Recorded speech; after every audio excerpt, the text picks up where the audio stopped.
আসসালামু আলাইকুম বন্ধুরা।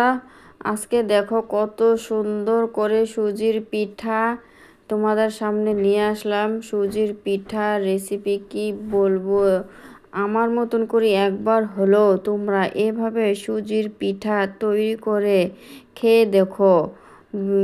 যদি জানতে পারো যে এরকম পিঠা কি বলবো, একবার যে খাবে সে বারবার খাইতে চাইবে। দেখো কতটা সুন্দর লাগছে না দেখতে, খাইতেও কোনো ততটাই সুস্বাদু, অসাধারণ। উপর থেকে মুচমুচে, ভিতর থেকে একদম নরম।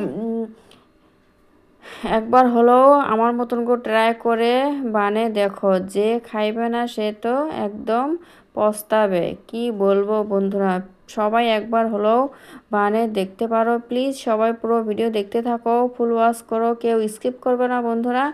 তোমরা দেখতে পাচ্ছ এখানে আমি জল ঢেলে দিলাম, দিয়ে চিনি দিয়ে দিলাম পরিমাণ মতন, আর সাদা তেল দিয়ে দিলাম 1 চামচ পরিমাণ, দিয়ে এই যে আমি সুজি দিয়ে দিলাম আমার পরিমাণ মতন। তোমরা যেরকম বানাবে ওই রকম পরিমাণ মতন একটু নিবা, সবগুলোই তোমাদের পরিমাণ মতন নিবা। আমি আমার পরিমাণ মতন নিলাম, নিয়ে এই যে এইভাবে সুজিটা ভালো করে সিদ্ধ করে নিচ্ছি, ভালো করে নেড়েচেড়ে নিচ্ছি। গ্যাসটা কিন্তু আমার হাই লেভেলে আছে। এই যে দিয়ে তারপরে একটু আমি এখানে আটা দিয়ে দিলাম বন্ধুরা, চাইলে ময়দাও দিতে পারো। এই যে দিয়ে ভালো করে নেড়ে চেড়ে নিচ্ছি। এখন গ্যাসটা আমি একটু কমিয়ে দিয়েছি, একদম লকও দিয়ে দিয়ে এই যে ভালো করে এইভাবে নেড়ে চেড়ে নিচ্ছি। তোমরা দেখতে পারছো এইভাবে ভালো করে নেড়ে চেড়ে নেবা, যেন আটাটা আর এই যে এইভাবে আটা আর সুজিটা যেন ভালো করে মিক্স হয়ে যায়। এই যে ভালো করে যেন দুটোটাই সিদ্ধ হয়ে যায়, এইভাবে ভালো করে নেড়ে চেড়ে নিবা আর নাড়তেই থাকবা, তাহলে কিন্তু লেগে যাবে বা পুড়ে যাবে বন্ধুরা। আর গ্যাসটা তো কমিয়ে দিয়েছি। এই দেখতে পারছো আমি যেভাবে নাড়তেছি, তোমরা ওইভাবে নেড়ে নিবা। আর সবাই ফুল ভিডিও দেখো, নাহলে কিভাবে জানতে পারবা যে এই সুজির পিঠাটা এতটা টেস্টি হয়েছে, এতটা সুস্বাদু আর মজাদার হয়েছে এই পিঠাটা। কি বলবো বন্ধুরা, এই দেখো এখন আমি এই পিঠাটা একটু নামিয়ে নিয়েছি। একটু ঠান্ডা হওয়ার পরে ভালো করে পিঠাটা ঠান্ডা হওয়ার পরে ভালো করে মেখে নিব। এই যে এখন আমি এটা সুজিটা ভালো করে মেখে নিব। এই যে উপর দিয়ে একটু চিনি, আস্ত চিনি ছিটিয়ে দিলাম উপর দিয়ে। তোমরা দেখতে পাচ্ছ এখন আটা নিব আর ভালো করে উপর দিয়ে ছিটাবো। আর যেমন করে রুটি করি আটা মাখি, ওই রকম করে ভালো করে একদম মোলায়েম সফট করে মেখে নিব। তোমরা দেখতে পারছো ভালো করে কিন্তু মেখে নিতে হবে, যেন যেভাবে আমরা রুটি করি আটা মাখি ওইভাবে মেখে নিতে হবে।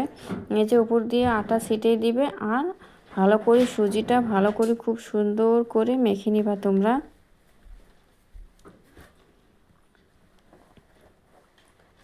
এই দেখো খুব সুন্দর করে মেখে নেওয়া আমার হয়ে গেছে, দেখতে পারছো খুব সুন্দর করে মেখে নিয়েছি আমি। একদম সফট করে মেখে নিয়েছি রুটি করার মতন। এই যে এখানে নিয়েছি একটু সাদা তেল বাটির মধ্যে। এই যে হাতের মধ্যে এইভাবে একটু সাদা তেল লাগিয়ে নিব আর এইভাবে সুজিগুলো নিব একটু জাস্ট একটু ছোট ছোট সাইজের, যেন যেভাবে যেমন আমরা লুচি বানাই একটু লেচি কেটে নিই ছোট ছোট, ওই রকম ছোট ছোট সাইজ করে নিয়ে নিবা। আর এই যে হাতের মধ্যে এইরকম করে গোল গোল ভালো করে নিয়ে একটু চেপে চেপে নিবা, ভালো করে নিবে, তারপরে একটু গোল শেপ দিবা।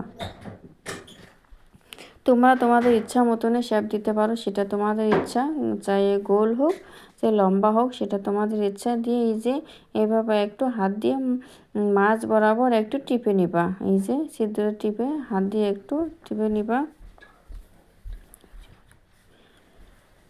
এই যে এইভাবে আমি যেভাবে দেখিয়ে দিচ্ছি ওইভাবে করে নিও। দেখো কত সুন্দরভাবে তৈরি করে দেখে দিচ্ছি।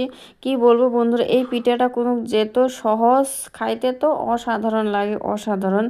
আমার কথা বিশেষ না হলে একবার হলেও তোমরা এইভাবে আমার মতন করে এইভাবে পিঠা তৈরি করে খেয়ে দেখো একবার হলেও।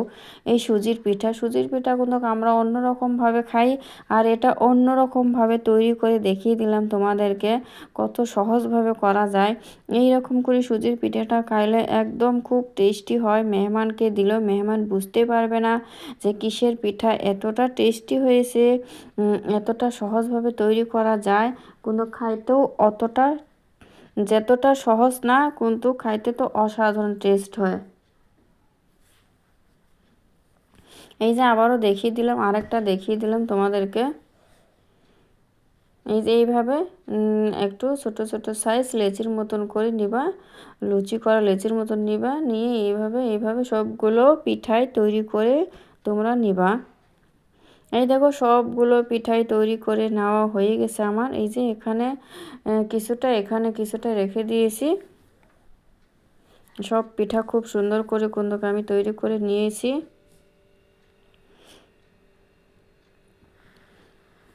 এই যে আমি কড়াতে তেল দিয়েছি, এখন তেলটা কিন্তু খুব সুন্দর একদম খুব গরম করে নিতে হবে। সেই গরম করে নিতে হবে হাই লেভেলে দিয়ে, তেলটা খুব সুন্দর গরম করে নিবা, নিয়ে মিডিয়াম সাইজ রেখে দিয়ে পিঠাগুলো ভেজে নিবা বন্ধুরা। তাহলে কি বলবো, খুব টেস্টি হয়, উপর থেকে তখন মুচমুচে হবে, ভিতর থেকে খুব সুন্দর নরম হবে। তোমরা এই যে হাই লেভেলে দিয়া গ্যাসটা, তেলটা খুব সুন্দর করে গরম করে নিবা তেলটা, তারপরে মিডিয়াম রেখে এই যে পিঠাগুলো ভেজে নিবা। দেখো আমি কোনো পিঠা দিয়েছি, একবার একসঙ্গে অতগুলো দেওয়া দরকার নাই, আমি এখানে 4টা না 5টা দিয়ে দিয়েছি, দিয়ে খুব সুন্দর লাহে লাহে ভেজে নিচ্ছি। এই যে আমি পিঠাগুলোকে এক সাইডে একটু উল্টে দিয়েছি, যে এক সাইডে উল্টে দিয়েছি পিঠাটা, তোমরা দেখতে পাচ্ছ। একেবারে সহজভাবে তৈরি করে দেখিয়ে দিলাম না বন্ধুরা, পিঠাটা কিন্তু খুব সুন্দর টেস্টি হয়, একেবারে সহজ, যে কেউ তৈরি করতে পারবে এইভাবে সুজির পিঠা। এই যে উল্টে পাল্টে নেড়ে নিচে, দেখো খুব সুন্দর কালার চলে যাচ্ছে, পিঠাটাও খুব সুন্দর দেখতে লাগছে। দেখো কতটা সুন্দর লাগছে না দেখতে। জানি না এইভাবে কে কে পিঠা তৈরি করে খেয়েছো, যদি কেউ এইভাবে পিঠা তৈরি করে খেয়ে থাকো প্লিজ কমেন্টে জানিও আমাকে। এই দেখো কত সুন্দর করে সুজির পিঠাগুলো তৈরি করে তোমাদেরকে দেখিয়ে দিলাম, খুব সুন্দর করে দেখিয়ে দিলাম। এই দেখো সবগুলো পিঠায় আমি খুব সুন্দর করে তৈরি করে নিয়ে নিছি, খুব সুন্দর করে ভেজে নিচ্ছি। দেখো কতটা সুন্দর লাগছে দেখতে, খুব সুন্দর কালার চলে এসেছে। এরকম করে পিঠা যদি মেহমানকেও দাও, মেহমান তো খুশি হয়ে যাবে যে এতটা টেস্টিও খাবার আমাদের সামনে পরিবেশন করেছে। এই দেখো খুব সুন্দর হয়েছে কালারগুলো, একদম উপরে মুচমুচে, ভিতরে কিন্তু খুব সুন্দর নরম। এই দেখো একটা ভেঙে দেখাচ্ছি তোমাদেরকে, এই দেখো, দেখছো ভিতরটা কতটা নরম আর উপর থেকে খুব সুন্দর মুচমুচে। বন্ধুরা দেখো পিঠার রেসিপি কীরকম হল আমার কমেন্টে তোমরা জানিও, আর এরকম পিঠার রেসিপি পেতে চাইলে আমার পাশে থেকো।